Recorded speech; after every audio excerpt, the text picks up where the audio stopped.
Alrighty, so for this week's assignment, you guys are going to come straight into your Google Classroom, and then it should just be posted right here on the home page, just since it's a new assignment. I just published it. And so, oops, let me skip through all this. So we're going to go to my instructions. So this is going to be exactly what you guys see. So let me go through the instructions. So it says students will work in groups of 3 or 4 to write a narrative. This can be written off of either real-life events or fantasy events. After the completion of this narrative, you will submit to me an edited draft of your story. After I approve your story, you will work as a group to generate a SPLODER game to simulate and illustrate the triumphs and failures of your narrative character. So basically what you guys are going to be doing is just writing a short story. It can be either made up or based off of real-life events, and you're going to have a character in there that you're going to create a SPLODER game off of. The SPLODER that we use is actually going to be kind of like a visual representation of the triumphs and struggles that your character has to deal with. SPLODER is able to go ahead and integrate some really cool things. So let's go ahead and skip to the YouTube video that I just uploaded. This is going to go more in depth about how you guys are going to go ahead and integrate this between both your narrative and then the assignment. So let's see here. We're going to be using SPLODER. Started over, sorry.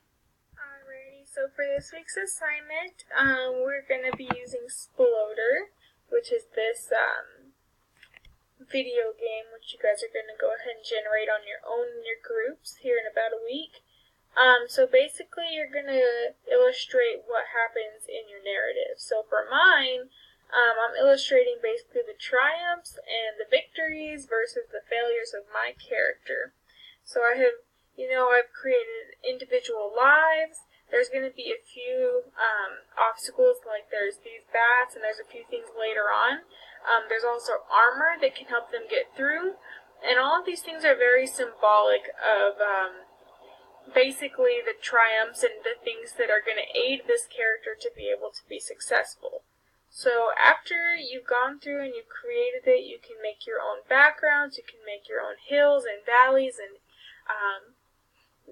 you can add your own lives, and you can add different things that are basically going to show what your obstacles are in your life.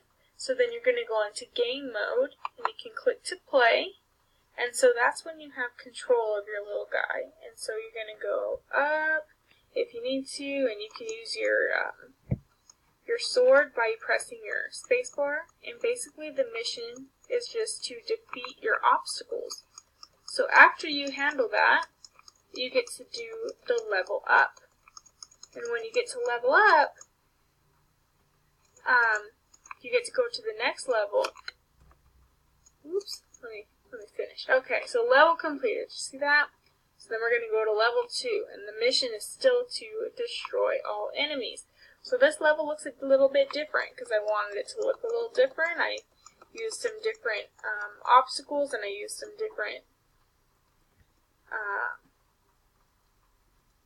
some different setups just to kind of show you guys what you can and can't do.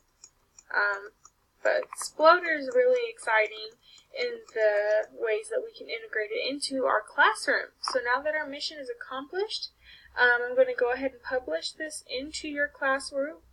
If you guys have any questions, go ahead and let me know. I'll be happy to answer any questions. I know SPLODER can be a little bit difficult to use at times. So if you guys have anything, just let me know and I'll be happy to assist.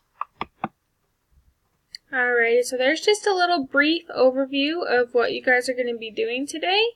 And for the rest of this assignment, like I said, if you guys have any questions, go ahead and let me know. I'll be happy to help you. So yeah, you can reach out to me through any form of communication through Google Classroom. So go ahead and get started on this week. Good luck!